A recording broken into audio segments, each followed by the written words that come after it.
You are now tuned into the sounds of Big Nate Sports Talk. It's on all the time, anytime.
Tuned in to Big Nate Sports Talk, the show that is on all the time, anytime.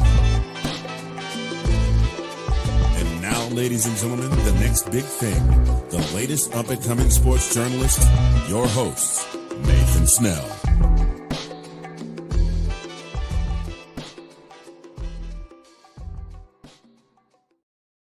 Thank you, Mr. Anthony Handy, for that wonderful introduction. Good evening, ladies and gentlemen. It is your host, Nathan Snell of Big Nate Sports Talk Podcast. This is episode 11, season 17 of Big Nate Sports Talk Podcast. And in this episode, we're talking about the Maryland women's basketball team. But before we get into that, there's a few things I want to say up front. You should now have already seen episodes 9 and 10. Episodes 12, I will have a very, very special guest from the Maryland women's basketball team. I have that interview scheduled for Tuesday. So be tuned for how that episode will be recorded. And it will go live Wednesday. Episodes 13, 14, Maryland football, and then also my official 1.0 WNBA mock draft will be going officially live for the podcast. And we're recapping Washington and the Baltimore Ravens, episodes 14 and 15. We're probably going to end season 17 when the year ends. In the last, probably there is an episode I would like to do where it's a year review. So that's something still myself and my producers are having a conversation about. But stay tuned for further announcements. But let's just get into it. The last time we talked about the Maryland women's basketball team, let's rewind, absolutely, was the Cancun Challenge. You remember on that episode, a good friend of mine, Brendan Potts, broke down Washington State versus Maryland. This is our first game. We played Washington State, University of UMass, University of Massachusetts, women's basketball, and the University of Green Bay. And I'm not going to lie, this was an interesting challenge. The first game we lost was Washington State, and that was very, very disappointing. We lost by 20. We lost 87-67. We fell to 2-3 on that game. We struggled in terms of really making shots. I think, again, in order for this team to be successful, it's going to come down to the captains. It's going to come down to our returning vets. It's going to come down to Shai Sellers, Lav Briggs, Renee Alexander, Faith Nasonius, Ali Kubek's coming back from injury, and also the development of our freshmen. I just thought Washington State was a bit more experienced with the scoring and how they were impacting the score sheet. I just felt like we just didn't have minutes. Yes, we looked good. we did have high pick and roll plays that gave Lavender Briggs, Shy Sellers, and Jakia Brown Turner space. And then, especially with Ali Quebec, you include her and she spaces the floor. And then all of a sudden, after the first quarter, because we were up 31-20, after that, don't know what happened. They looked good. They were 4-6 from three. They had 11 points off turnovers. Just looked different. The Cougars came back literally first 4 minutes, 10-2 run. After that, don't know what happened. We were 1 for 7. They found their rhythm. They were 4-6 from the field, and they were 2 or 3 from three in that game. I thought there was, once again, and I think some of this comes down to running the offense. There was a lot of times where I'm looking back at the tape, the shots are rushed. We're settling for quick shots. That's not going to win basketball games. We're not looking to anybody in the corner. We're not making the extra pass. And yes, we lack size, and it showed because they had an 8-2 rebounding range in that quarter. And then, I've known, and this is another thing, when we struggle, we go into a paint-oriented offense. Yeah, that drew fouls, but eventually, Washington State's size took advantage. We got blocked 4 times in the paint, and I can't defend that. They outscored us by 13 in that second quarter. They took a 2-point lead in the halftime. And then the third quarter, we came back, and then once again, and some of that, I just think that it comes down to how the offense is ran. And I think we need to have the ball in others' hands at times. I would like to see the ball more in Nay's hands. I like to see the ball in Lav's hands more. I just felt Washington State was just a better team. I mean, they clearly showed it especially in the third quarter. I thought the third quarter, after the second quarter, the writing was on the wall. Especially in the third quarter, Washington State, they were 11 of 18, and they had 11 dime pieces. And then Maryland just had merely 1 assist. And we just struggled to create ball movement. And then once again, we just could not create our own shots. And that's just disappointing. I mean, this is some bad stuff. I don't know what I'm going to do. I don't know what I'm going to say. I don't know what I'm going to do. I don't know how much more of this I can take. I just don't know. This is ridiculous. Oh, Lord.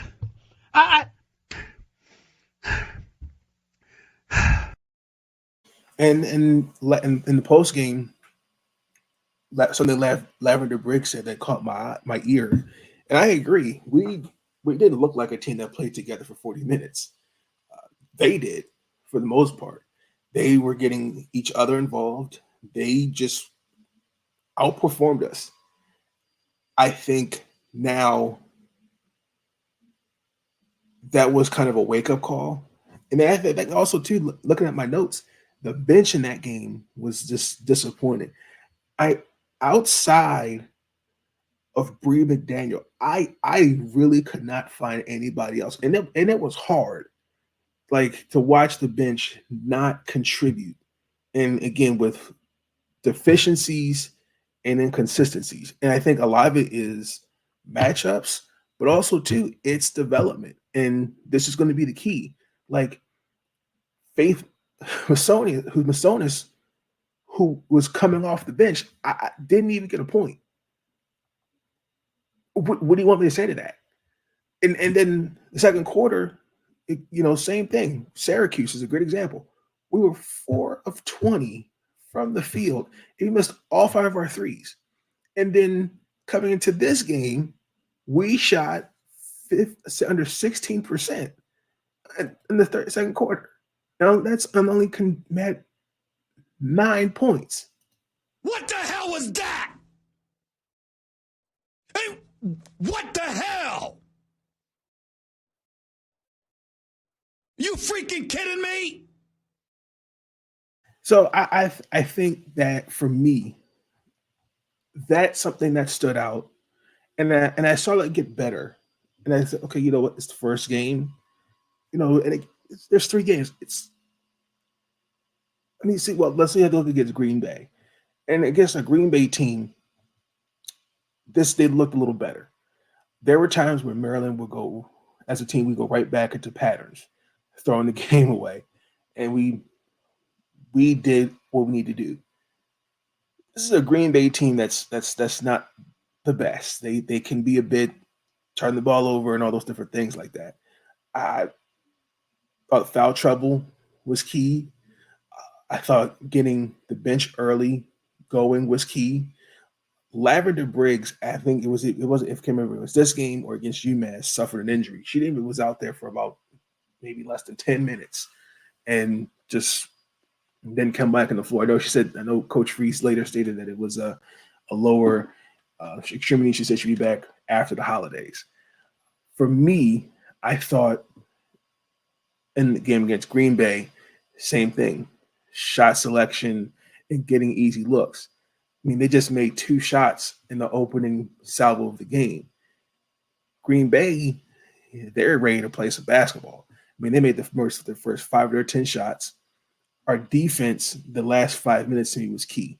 And then painfully they hit that buzzer beater to end the quarter. And then I thought Riley Nelson played well. In 34 minutes, I think she was key in that win. I think the third quarter buzzer beater she had, that was pretty good. The lack of second chance points, that's something that stood out when I look back at the box score. I think what's going to be key for me is offensive rebounds and offensive rebounds. Like, we were extremely active. When I say active, we were great on the offensive glass getting rebounds. Didn't convert into points. Only had 11. That's 4 points. And you add on the poor shooting from the perimeter. Some of that, I think, is going to be, again, matchups. But I think also, too, can't be afraid to take contact and try to get to the free throw line. And the bench played a lot better. Everybody pretty much was starting to get some. This is when Coach Free started to kind of go deep into her bench. As Bree McDaniel was also key in that game. I mean, they had a combined 28 points, and when it mattered, they stepped up. When their number was called, they were ready. I remember asking Coach Freeze after the game. I said, "Hey, is this the a game that can set the tone going forward?" And she said, well, she agreed with that assessment. And also to keep in mind, we need to upload the post games for Maryland. So staying tuned for that. You'll see those up soon. But I felt as though in this game, we were a little bit better. There's still some things we struggled with. I mean, key thing I saw was we out-rebounded them 57-33, 16-6 in the offensive glass. But again, Coach Freeze, and I said it if you follow me on Twitter, my keys to victory was watch for a Coach Freeze special, defensive special. She went to her infamous 2-3 zone, and it prevented them from getting looks behind 3. They were 1 of 15 from 3. That's how I knew the game was over. And that defensive adjustment we made as a cohesive unit, and it forced Green Bay to, okay, now we got to attack them. And their rebounding was not all that spectacular. And that's what prevented them from losing. That's what cost them the game, in my opinion. Coach Reese definitely said it was key. Rebounding, get on the boards. And they did a lot of that. It wasn't pretty. They only made 1 3-point shot in the entire game. But this is, again, progress. And then the last game was UMass. I thought for me that, first and foremost, just them playing 3 games, that's a lot. It's taxing, but I I was really proud to see within the 3 games after game one, you saw all the little things, defense, offense, everyone making an extra pass. This was a UMass team that I felt as though same thing I saw kind of like in Green Bay. We beat them 92-63.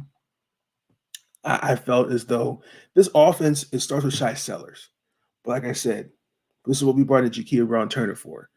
Brene Alexander, I know is going to be the rainmaker from beyond the arc. She's going to make plays. She's going to do what she's going to do. Lavender Briggs, when she gets healthy. Ali Quebec, give her time, especially even from the Cancun challenge until now. You start to seeing her get eased into the starting lineup. I thought we did a fantastic job with creating turnovers, 19 steals, had a good 39 points contributed from the bench, and everybody got minutes. I'm talking from Mary Serene, she got some minutes. Summer Bossa got minutes. I believe Zen got some minutes in there as well. But everyone touched the ball. And I also kind of want to say, I'm going to say I'll hold off on that. But for me, when I looked at that game, the same thing. I thought for the fourth quarter, looking at the tape, the game was pretty much over. We were up 24 points, and they it was a very one-sided game. Jakia Brown Turner for me is key. She did well. She had 17 points in that game. She was 7-9. The confidence on both sides of the floor. She just does everything right: rebounding, defense, scoring, and it just showed. The shooting got better.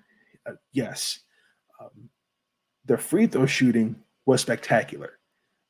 They were, as from a cohesive unit, 31 of 61, 50%. That's fine. But the key for me was the freshmen getting minutes. I thought that was key. Hawa Demboye, Summer Bosick, got some love in there. Hawa made her impact early. She had 2 points, 4 rebounds, and 2 assists. Summer Bosick gave me 5 points, 5 rebounds. Mary even gave me a couple points, especially at the end there. And then Zen, they got on the court. She got on the court as well. It's just, that was great to see because, again, hey, it's the last game. Send your bench and give them opportunities. And we will see more of them as the season progresses. But overall, I think from looking at the tape and watching those 3 games, the bench is getting better. I think this bench for me will be key, especially as we go into the new year. Start playing some and getting in the conference play. Bree McDaniel, who I really believe her next year is going to be in her bag. This year, I'm just so amazed and proud to see the growth from last year and this year. Even though she's the sole option, I'm not going to ignore, Faith Masonis is here as well. The freshmen, once they get going. But the key is the bench. Even though we struggled against Washington State, they had a total 39 points in the victory against UMass. And then they had their freshman play. I think it was like an average of from 15 to 43 minutes. And, it's still, and I agree with Coach Reed's assessment. It's still a work in progress. And I will say, and I made a tweet, I said that this is a better freshman class than last year. And I'm not trying to throw shade, only because they seem a bit more hungrier for it. And Bree is the only one left. And I'm not throwing shade at her, but she's outside of her, the previous other 3, I didn't see that from what I'm seeing from this class. And I think also too, I think the key is going to come down to the shooting, but I'm going to disagree that I think it's going to come down to the defense too. In the 3 games, shooting wise, We shot 50% against UMass, but then 35 against Green Bay, and then 33% against Washington State. And most of their points came within the paint. I think they're more comfortable with a pick and pop offense and then a drive and kick offense. But again, I think they can play fundamental post dominant game. I think you're going to see that come down the stretch. Give it time. For me, one thing that I, coming out of the tournament, I still figured out, when shots aren't falling, what do we do? And I still believe there's no clear-cut answer on that. I still think, since this is a team that relies on shooting the ball, again, it's crucial, especially for my vets, to make up for those deficiencies. Brede, Lav, Shai, Jakia. I'll even throw Faith in there. Allie. It's going to be key for them. And even though Lav didn't play in that last game, they were combined 10 of 28 from beyond three.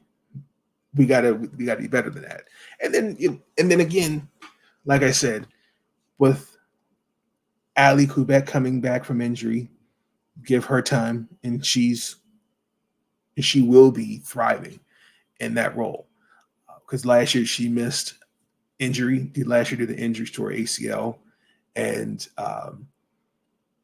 I feel like that. I'm kind of curious to see how her and Faith, and that's another thing too I'm going to be watching. Even though these next games we're going to break down are the lineups. There were some lineups throughout the tournament that I really was not fond of, and there are some that did work. But now we're going to fast forward, and since then we're now 8-3. I felt as though coming home, we were home for 5 games, and I felt, when you're at home, you're playing with confidence. Your friends, families in the stands cheering for you. It just gives you extra confidence. And I felt like we were going to be fine. Our first opponent was against Niagara, and that was actually pretty one-sided for the most part. It was 144-44. This is an critique that just respectfully, this definitely was outmatched and outperformed. Brene Alexander in that game made history. There was a lot. The offense was just definitely on display. She had 29 points, 7 rebounds, 5 assists. That was our 3rd straight win. I was a little surprised in her post presser. She said she didn't realize she was perfect from the floor. She made 11 straight shots to begin the game. And she was like, yeah, I didn't realize it was that perfect until halftime. So I was like, how? But that's all good, though. We just dominated that game. Shot 67% from the field, almost 60% from 3, under 80% from the free throw line. That was the first time we scored 110 points. I want to say that actually was during the year 2020, 2021 season. I think, the 3-point shooting was key. It helped open up the offense. Add on to that, Bree McDaniel had 18 points. Riley Nelson had a career high 15 points. Faith gave me 14 points. Ali Kubek gave me 12. Even though Shai Sellers had 9 points, she gave me 11 dime pieces. But especially scoring the first 9 points of the game, that was in transition. And when Maryland gets out in the open transition, that offense is something you can't stop. Yes, it was hard to really get a grip on this game because who they were playing simply just, this was like a David versus Goliath. Bree McDaniel was injected into the starting lineup because Lavender Briggs will be out until after the holidays. And I thought she did well. Faith, I thought, had a Faith game. She was benched in favor of Allie after 4 games, but she found a rhythm that Wednesday. 14 points along with 5 rebounds. Then, for me, looking at the tape, even though the offense was the key, the defense was even better. I mean, 8 steals, 7 rebounds in that first half of the game.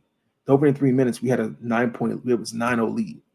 And I mean, just by the perimeter defense, converting steals into assists, just when it mattered. I mean, the Purple Eagles, they had only 5 made field goals. 5 field goals in the first quarter. And Coach Freeze went to her, I call it a defensive special. And essentially their guards couldn't even drive.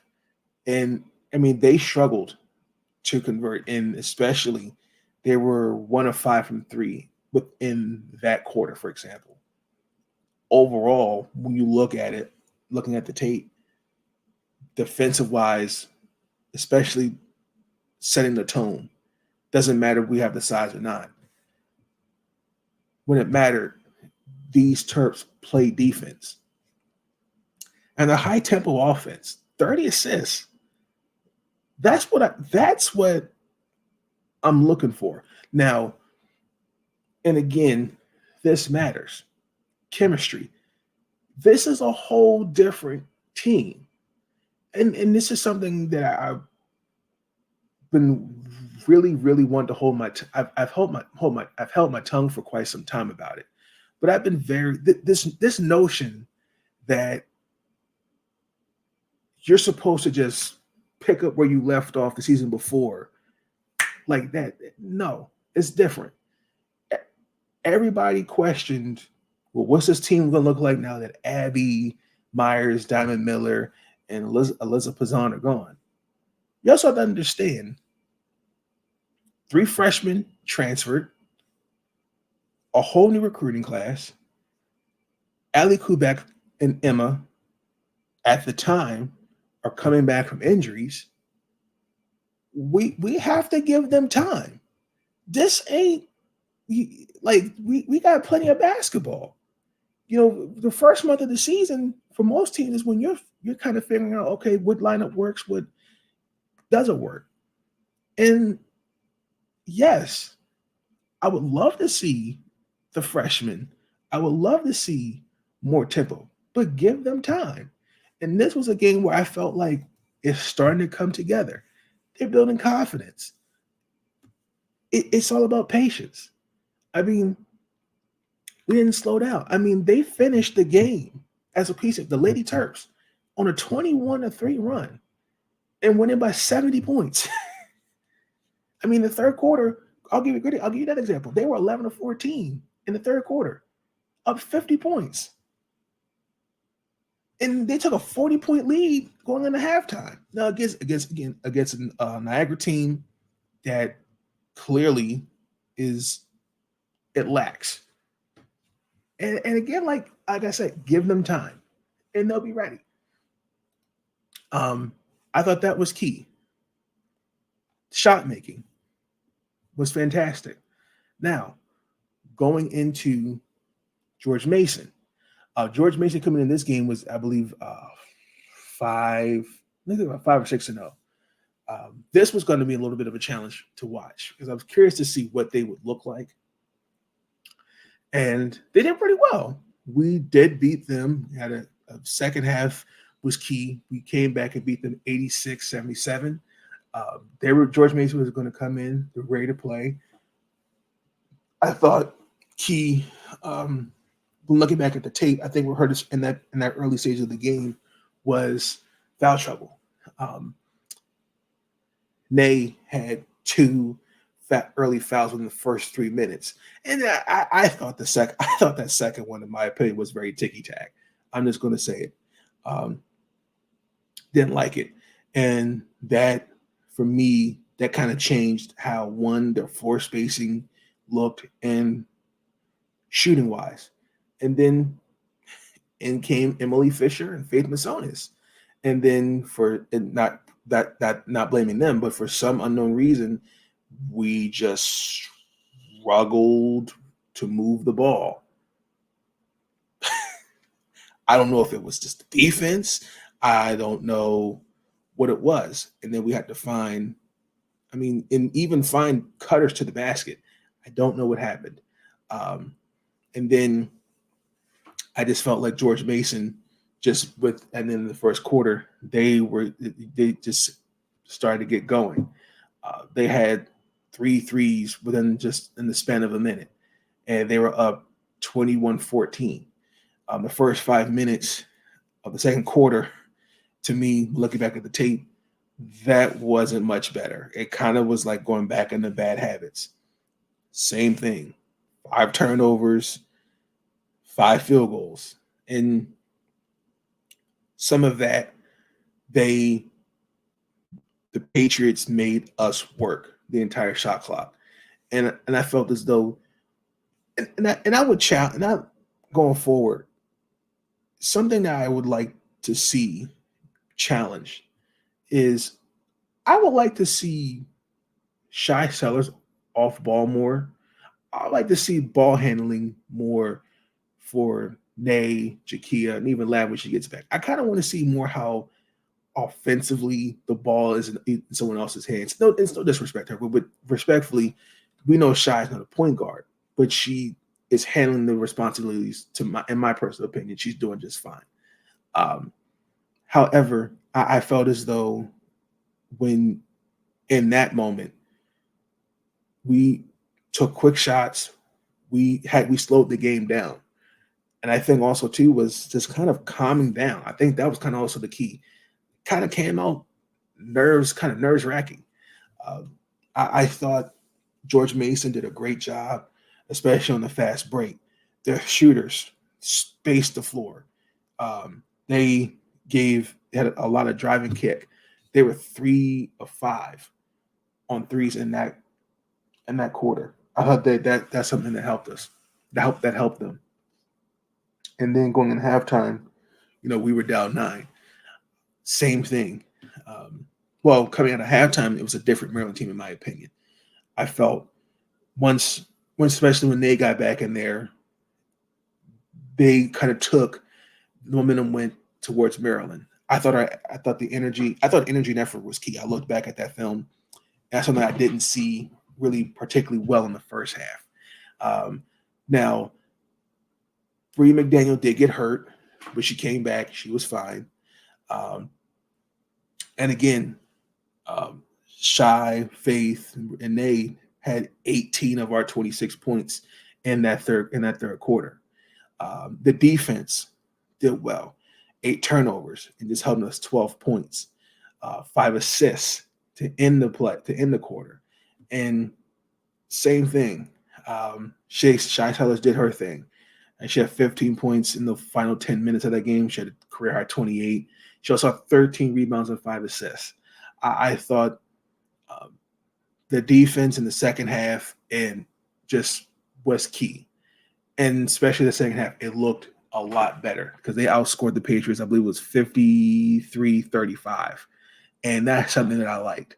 And the one thing I noticed in this game, well, first and foremost, up until this past game, Emma is out for the season. My best wishes to her and a speedy recovery. And Lavender Brace is also out, like I stated earlier, until Christmas after the holidays. This is again, she went 8 players deep in the rotation. She brought Faith Riley and Emily Fisher off the bench. I think when looking back at the tape, I think, like I said, after that second foul call on Nay, I don't want to say that threw a wrench into things, but I think them being used early, I don't think that was something that was expected, because now you're seeing Faith get extended minutes over Ali Kubek. That was something I noticed. Emily Fisher, I think up until that point, she had more playing time. She had just in the first couple games, she was averaging almost like 10 minutes, like 9 minutes a game. Again, it's all about one, also seeing improvements and wanting to get better. I'm really proud to see our freshmen getting the opportunities, but also to not just on the floor, but wanting to make an impact. Like Emily, especially in the third quarter, she gave me a good 6 points, 8 rebounds, and 5 of them were on the offensive glass in 29 minutes. I'll take that. Because especially on the third quarter, when they won that 12-1 run, that was their first lead since the opening first start of the first quarter. Faith had another great game. She had a good 15 points, 5 rebounds, 3 assists, a block, and a steal. She was also 5 or 6 from the free throw line. There was a bit of a, I don't want to call it a slump. I think some of it was just more of, okay, picking your best spots, best shots. And I think Faith is definitely going to be the energy off the bench. And I'm curious to see down the stretch, especially if we get into Big Ten play. Because we already seen Northwestern, but when we start seeing Ohio State, Iowa, other teams, she's going to be key for me. The 3-point shooting, I'm not concerned at all. I just thought what they did, they just made us work for it. This wasn't like Niagara. This was a different team. There was a reason coming into this game. George Mason didn't have a loss up until the Maryland game. They made us work. Sometimes I noticed just great on-ball defense, forcing us to take some uncomfortable shots. And yes, we looked very uncomfortable from shooting from 3. Yes, we're shooting up until that game, we're shooting 35%. I believe we're at the time ranked 8th in the Big Ten. Outside of Shy and Nay, we're shooting 40%. We're at the 3-point shooting, I'm not concerned. I think it'll get better as time progressed. Renee was 3 of 9. And I don't know. I feel like some of it can be more. I think we could get better looks, in my personal opinion. I think making the extra pass. I think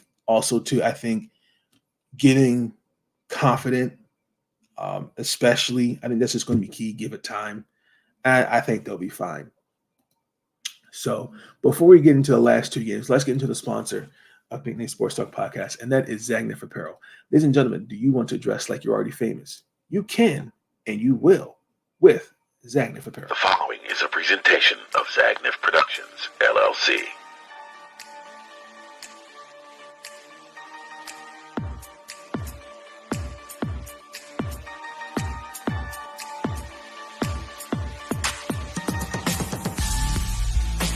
Introducing Zagnif Apparel. Our comfortable line of leisure wear and athletic wear will have you comfortable and stylish at any occasion. Whether you're at the gym, out shopping, or just relaxing at home. Whether you're an athlete or just want to lay around the house, we've got the perfect outfit for you. Stop by our website today and pick up your favorite pieces.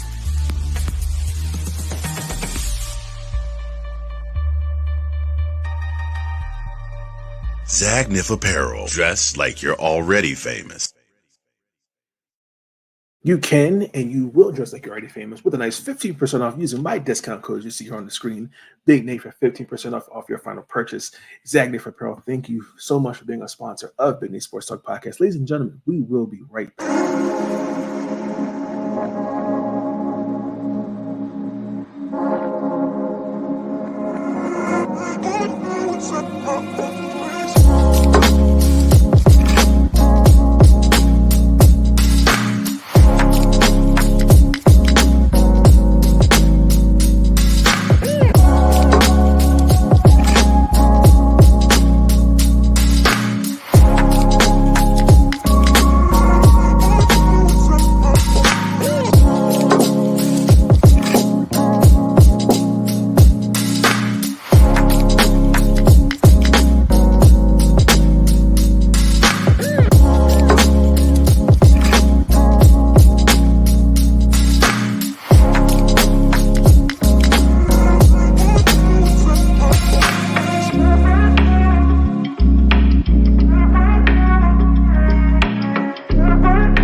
And we're back. In Maryland, started their first opening salvo with the Big Ten conference play, and that was against Northwestern.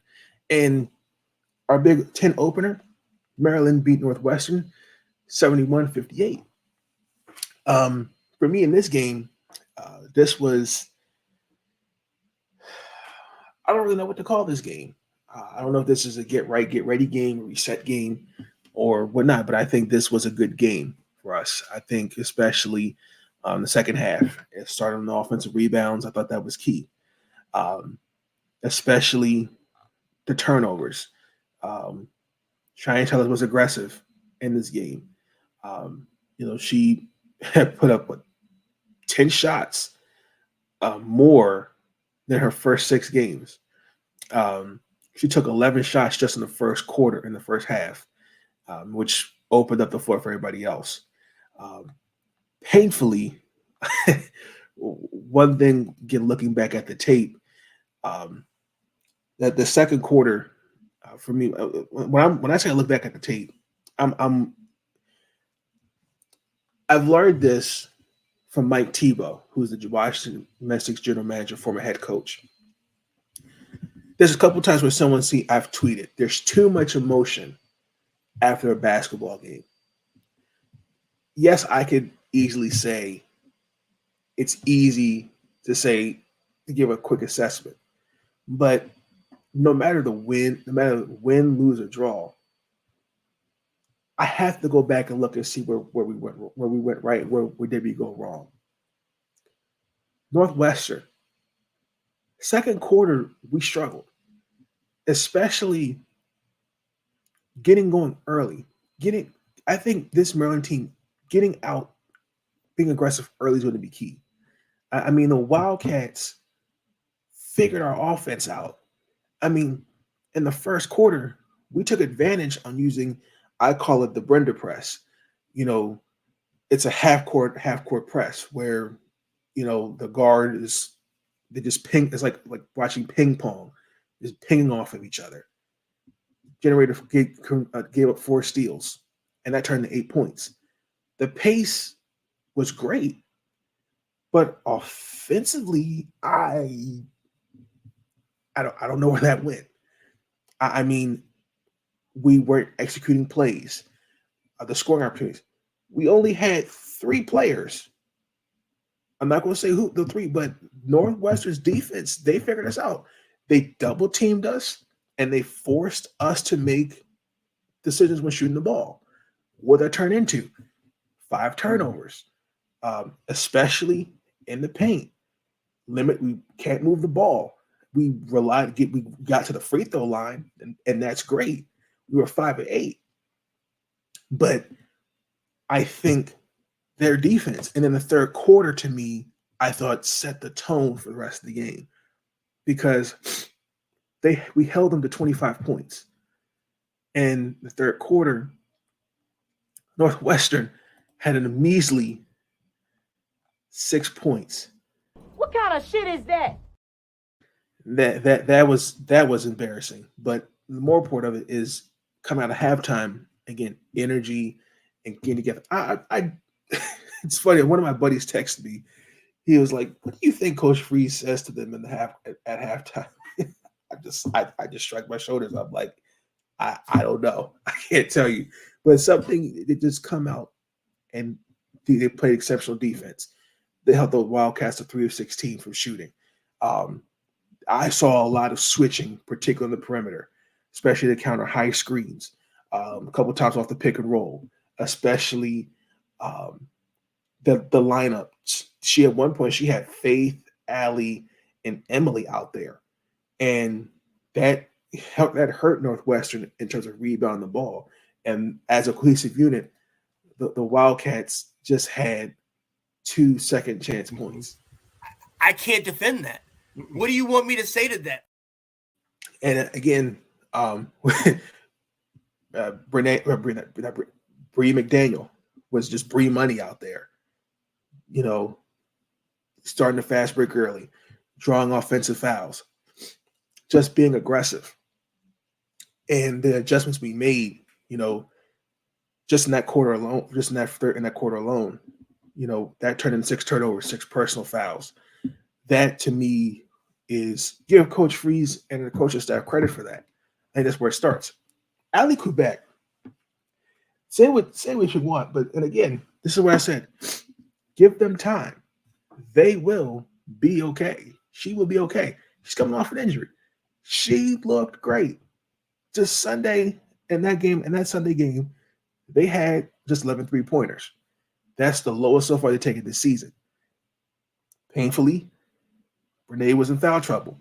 Again, didn't like those calls, but it happened.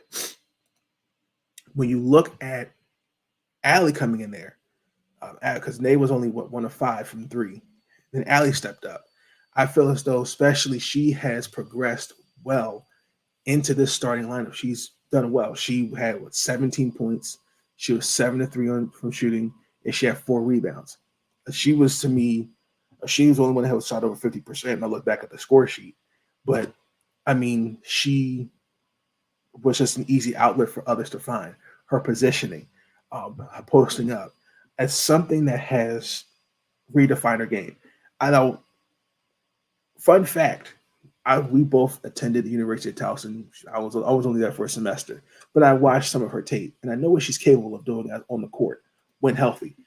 And the versatile offense, her ability to stretch the floor, that's key. And that's something that we saw in this game. And her sole 3-point shooting against Northwestern, her consistent presence scoring the ball, especially when we're struggling as a cohesive unit to find shots, I think is a valuable asset, in my opinion. And that showed and against the University of Towson. And shout out to Coach Mency for Maryland Turbin, who was on that 06 championship team. It was a field trip day, and there were more than 10,000 students. I believe it was like 70 schools. So I could not imagine the energy, because especially for me, I couldn't do it. But it's all good though. And then I thought for me, it's all about the energy. We opened the quarter against Towson 11-1. It was pretty much, I don't want to say that one-sided, but I thought just lineups we had out there, for example, it started with Bree McDaniel. She started the game 4 for 4. She had a 3 in there. Her transition on both sides of the ball is just something spectacular to watch. Just the two-way player. And that is something to watch. And something that Shy Seller said, we did a Twitter space, and she said, Bree McDaniel, watch out for her. This is something she said last year, and I'm seeing it. We forced example. There was one point where we forced Towson to commit 5 turnovers, and they were painfully, they shot 3 of 13. Now, primarily we were playing defense. We also double teamed them. We made it tough for them. The first quarter after the first quarter was pretty much over because it was 23-8. We in this game we were stayed away from shooting threes like against Northwestern. We did slow the ball down offensively. We settled into our half court plays, which I thought was great. I saw more cohesiveness, fast break style of play. I saw a lot of things, and that caught the Towson Tigers off guard. It forced them into switching, closing out on shots, and they couldn't keep up with our pace. And I mean, by the halftime, I knew the game was over. I mean, they held Towson just in the second quarter to 2 of 13 in shooting. It was 46-15. I mean, Towson came out aggressive in the third quarter. Well, they won that 9-2 run. They were on 4, I believe it was 4-7 shooting the field on field goals in the first minutes, while we were 1 of 5. And then I call it the Brenda press 2.0, which is the full court press. And Towson, excuse me, they had a full court press, and that kind of caught me off guard. I'm like, why did you not do that in the second quarter? But that's neither here nor there. And it did lead to some Towson getting going early, We had turned the ball over 4 times within the first 5 minutes. And then we refocused ourselves. Towson was held to 2 of 10 on field goals, especially in that latter part of the third quarter. But Towson won that quarter by 1 point. And I thought that they came out the locker room, they were aggressive, and I thought they were fine. I saw no problems with them. And in the fourth quarter, I thought we did what we needed to do. Riley Nelson did well. The freshmen, once again, they got some love out there. They took advantage of it. They had all of them kind of combined 29 points. For me, Emily Fisher led them, all of the freshmen, to rebounds with eight rebounds. Riley Nelson had 10 points. Hawa had 8, 5 rebounds, 3 assists. We're starting to find our groove. Now, for me, looking more in depth of the tape, I thought we shot the 3 well, did fine. Because coming into this game last Tuesday, only have made 6 3-pointers in our 3 games. We've been okay. We've now under 35%, but we've taken more, less. I would say the smallest number of threes within the Big Ten. We made 6 of our 16 threes. I think that could be a start. We'll see how it looks. Our defense is going to be key. For me, Bree played well. Everybody played well. And Allie, even though this was our forward team, she was pretty good. Lauren Harper. Why did I say Coach Mincy? I'm sorry, Lauren Harper. I shot my Maryland card taken away, y'all. But Coach Harper is done great things for that program. I'm proud of what she's doing. And hey, great. It was a great win for us. Allie did well. She couldn't play last year because of injury, so she had 17 points. Allie, is on 9 attempts. She just took a chance on herself because she did play for them. Her freshman and sophomore year, she transferred.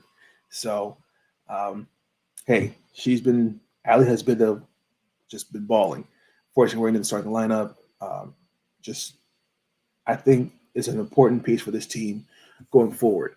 And as we go more deeper, we have to get ready for James Madison. Not looking forward to that, but that should be an easy win. We do play them on the 20th. So look out for my preview article via Maryland Sports Blog. I'm back on that now that my fall semester is done for the year.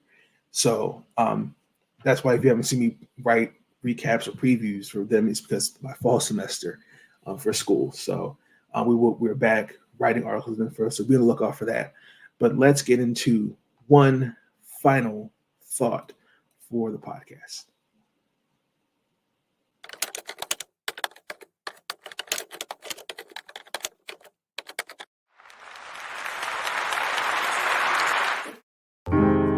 Thoughts are running through my mind. Someone took some time to find a minute or two to organize. My one final thought is patience. Patience. I think this Maryland team will do some great things.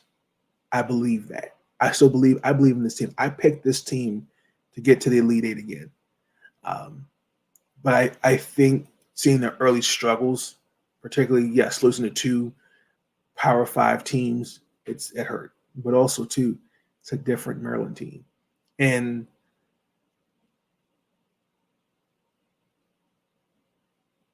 while I hear what others are saying, it's all about give them time, chemistry, building rapport with one another. This is again. I've seen this before, and I believe it can. And I believe this team will be fine going forward.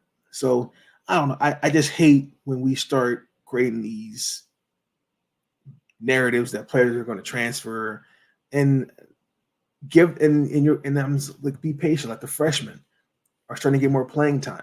It's going to be key for their development. Like I said, this is a good freshman class compared to last year. outside of Bree McDaniel.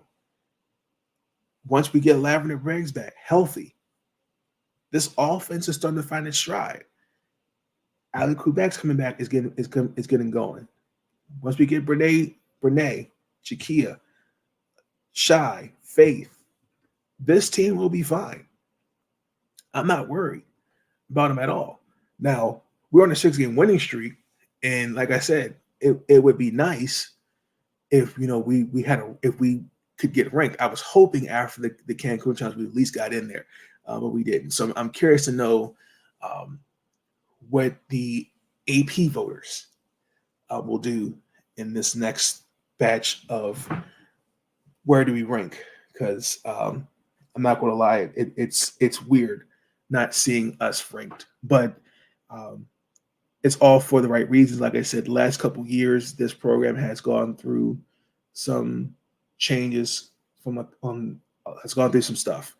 Some good players transferring.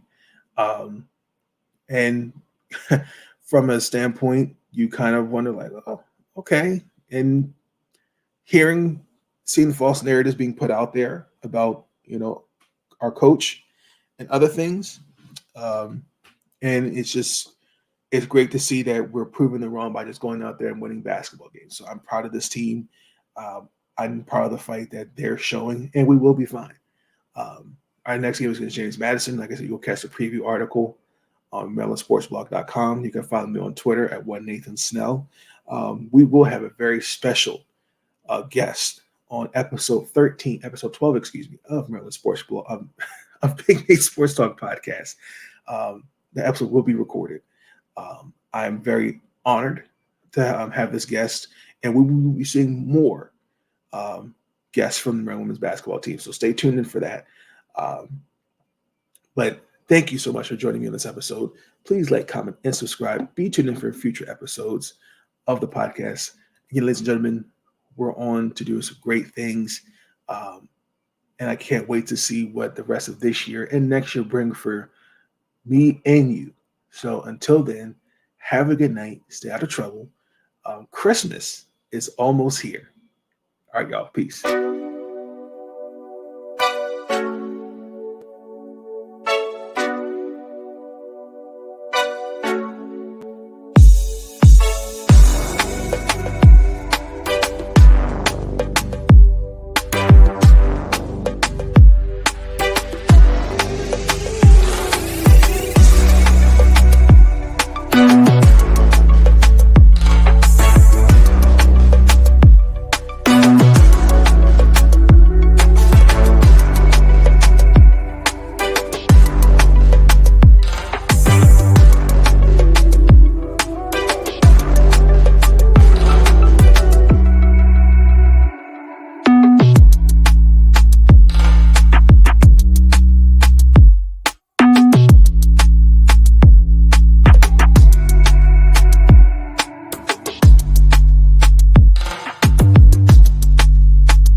Thank you for tuning in to Big Nate Sports Talk. If you enjoyed that episode, be sure to like, subscribe, and share the next big thing, the next up-and-coming sports journalist, Big Nate Sports Talk. It's on all the time, anytime. I want to thank you, yeah. I want to thank you. Ooh. For all the times you put up with me. Thank you. And you helped me retain my sanity. Thank you. I want to thank